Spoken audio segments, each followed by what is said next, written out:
This is Bella. Bella's bitch we just whelped. We have her litter available in our current litter. She had 8 little pups. We really like Bella. She's a red and white medium coat bitch, and she's a real thinker. She works real wide. She's an all-rounder. You'll see her sheep, goats, and cattle. We've got a group of broke yearlings here. We've got her in.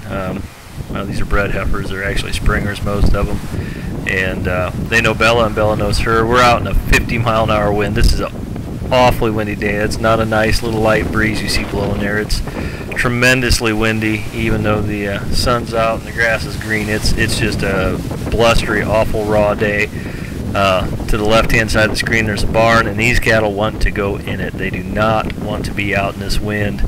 And I had a green pup on them that particular morning earlier, and the pup couldn't hold them out. They just were determined to go in. These dogs know Bella, and so they don't push her too much, but they want to go in. You'll see she'll stay out wide. She really watches me and bounces off. She'll go out and work around them here, and she's just a real easy worker. She doesn't get really pushy. She doesn't shove the cattle. She thinks. She gives the time cattle to think and make the right choice, and if not, you'll see a couple times up here in the video, and she'll go up and she'll grab a nose. But she's not just a walk in and go bite them dog. She's always thinking. She watches me. She watches what we do out here, and kind of gets evaluation of the situation. She's an excellent dog with our brood goats. We really, really like her as a goat dog. She stays out far enough not to panic them, but she has plenty of strength to move them. You can see here in this group, she's hanging out to the side, and that's the side they're going to go to. That's toward the barn, and the wind's pushing them there. There she's got a nose, a little semi-heifer or two there, and they give her some grief. But she looks where I'm at. She thinks about it the whole time, and she's real steady. You know, you can take these animals if you want to walk a set of animals to another farm down the road, or if you're going to go from big pasture to big pasture or walk into a corral. I can get a big group of animals. You know, you can put 100 heifers, or you can put a couple hundred, 300, 400 goats and kids together, and she won't run you over. She just is real steady. She rates them really well, and she doesn't waste a lot of steps. She'll walk out to the side and observe what's going on, and if animals look like they're going to come back in, she'll let them come back into the group, and if they start to split off, she'll go head them off.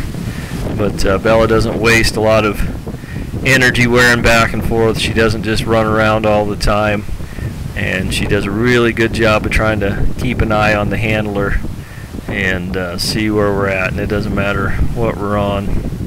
You know, I work a lot on foot, but we also get up on ATVs, and we usually try to finish these dogs. I run a horse, and we'll get up on a horse, and she's pretty good at just paying attention to where I'm at no matter what. She'll recorrect.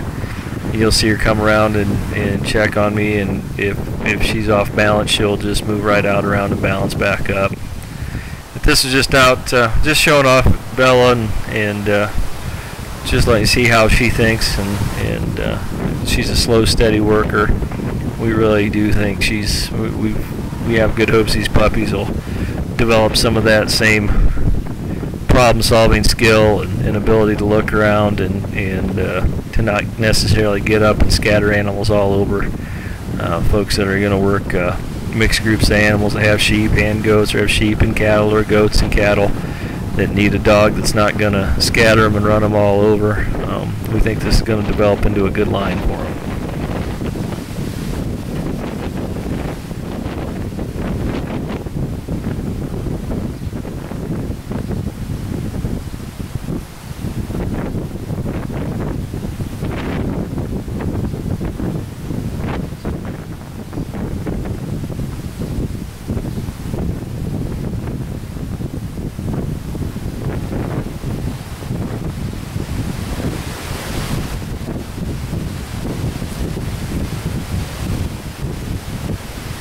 Here's what I really like. We don't give Bella a lot of directions. I don't try to give too many of our dogs a lot of directions once we get working. Now and then we'll give them a lie down, and we tell them which way to go, and we send them out.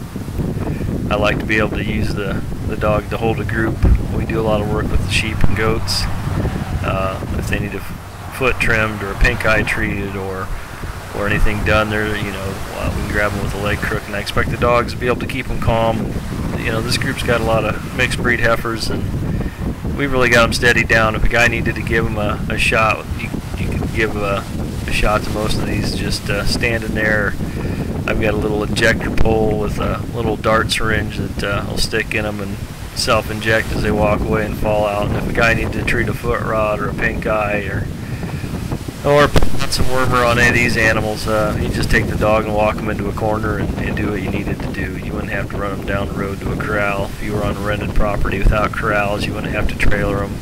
You know, as long as it wasn't anything that was surgical or really difficult. A simple shot, a simple pour-on treatment. You know, somebody has a hairy heel wart or a little foot rot, a topical spray with a backpack sprayer full of treatment and a shot of penicillin or tetracycline wouldn't be very hard at all to administer. We did it last year. We ran a bunch of heifers, and we had 3 pink eyes out of a group of just under 180 heifers, and treated all of them right out in the field, got immediate response, and prevented bigger outbreaks. So she's the kind of dog that can help you out in that kind of situation.